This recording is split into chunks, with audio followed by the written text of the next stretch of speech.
Shalom, selamat malam Bapak Ibu Saudara yang dikasihi Tuhan Yesus Kristus. Selamat kita berjumpa kembali dalam renungan pada malam hari ini. Doa dan harapan saya saudara semua ada dalam keadaan yang baik, sehat, penuh sukacita, kuat dalam iman dan selalu berlimpah dengan berkat Tuhan. Sebelum kita mendengarkan kebenaran firman Tuhan, mari kita berdoa. Bapa di sorga, Bapa dalam nama Tuhan Yesus Kristus, terima kasih kami mengucap syukur untuk segala berkat kebaikan Tuhan yang Tuhan limpahkan buat kami sepanjang hari ini. Oleh kuasa-Mu kami dimampukan, oleh kasih-Mu kami senantiasa dikuatkan. Saat ini kami mau mendengar kebenaran firman-Mu, urapi kami supaya kami mengerti dan mentaati setiap kehendak-Mu. Dalam nama Tuhan Yesus kami berdoa. Haleluya, amin. Saudara yang dikasihi Tuhan, ayat firman Tuhan saat ini terdapat dalam kitab Amsal pasal 21 ayat yang kedua sampai 3 dan ayat yang ke-21. Tertulis demikian.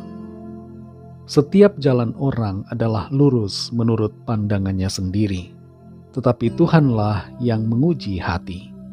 Melakukan kebenaran dan keadilan lebih dikenan Tuhan daripada korban. Siapa mengejar kebenaran dan kasih akan memperoleh kehidupan, kebenaran, dan kehormatan. Saudara yang dikasihi Tuhan, pilot pesawat terbang bisa kehilangan orientasi arah pesawat yang sedang ia kemudikan. Kondisi kehilangan orientasi ini disebut dengan disorientasi spasial. Dalam keadaan seperti ini, pilot tidak mampu menentukan posisinya, apakah sedang bergerak ke atas atau ke bawah atau berbelok, dengan mengandalkan indera mereka. Perasaan mereka bisa salah, mereka bisa merasa sedang berbelok padahal sebenarnya sedang lurus. Mereka bisa merasa sedang ke atas padahal sedang ke bawah. Untuk mengatasi kondisi semacam ini, para pilot dilatih untuk mengabaikan perasaan atau indera mereka dan selalu mempercayai instrumen penerbangan yang ada di pesawat. Dalam kehidupan kita, saudara, kondisi semacam ini juga bisa terjadi. Kita bisa merasa bahwa jalan yang kita tempuh sudah benar, tapi pada kenyataannya berlawanan dengan kehendak Tuhan. Dalam Amsal 21 ayat 2-3 ini dan 21 dikatakan, setiap jalan orang adalah lurus menurut pandangannya sendiri, tetapi Tuhanlah yang menguji hati. Melakukan kebenaran dan keadilan lebih dikenan Tuhan daripada korban. Siapa mengejar kebenaran dan kasih akan memperoleh kehidupan, kebenaran, dan kehormatan.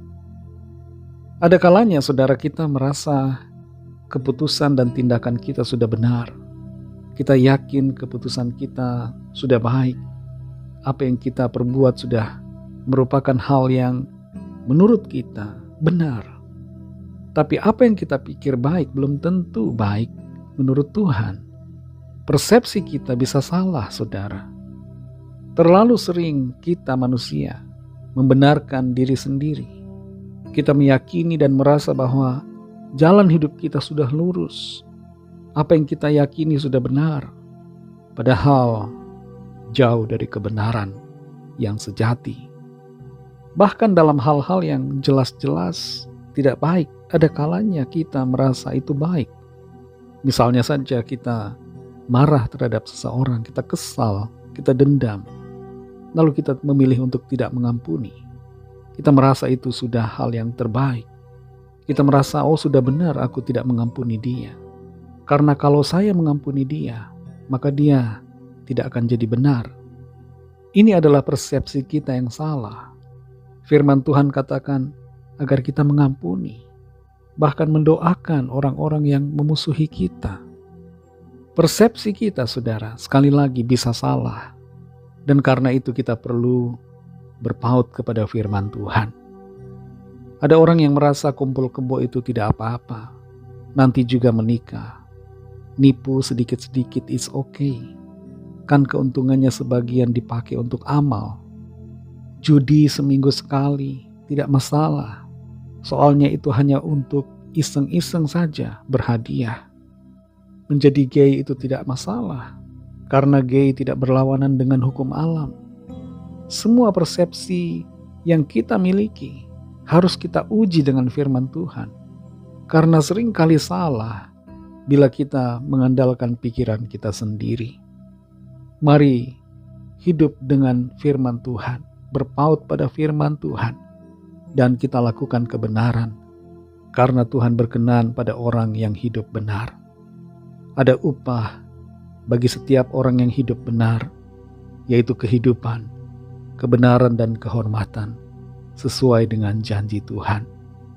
Saudara yang dikasihi Tuhan, jangan berpaut pada pikiran dan persepsi kita sendiri, tapi mari uji semuanya dan berpaut selalu kepada firman Tuhan.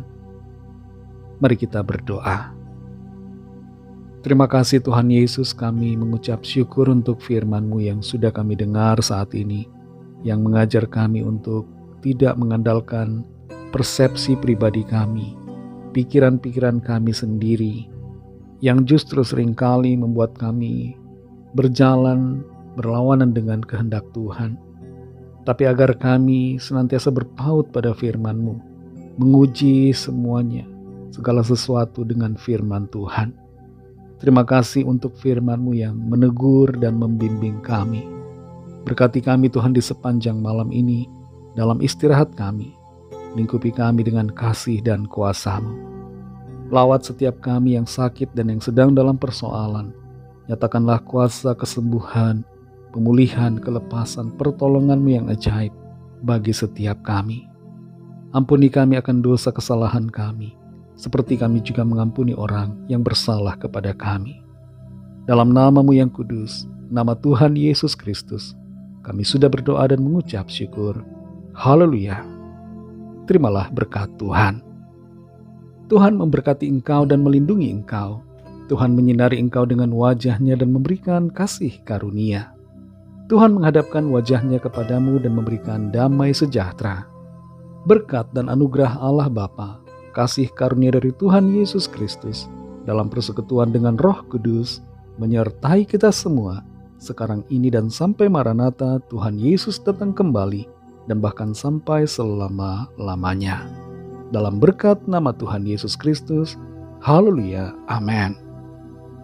Puji Tuhan, saudara yang dikasihi Tuhan, saya percaya firman Tuhan menjadi berkat dan kekuatan buat saudara semua, dan Roh Kudus akan menolong saudara untuk lebih lagi memahami kebenaran firman Tuhan dan hidup selalu dalam kemenangan. Tuhan Yesus memberkati saudara semua.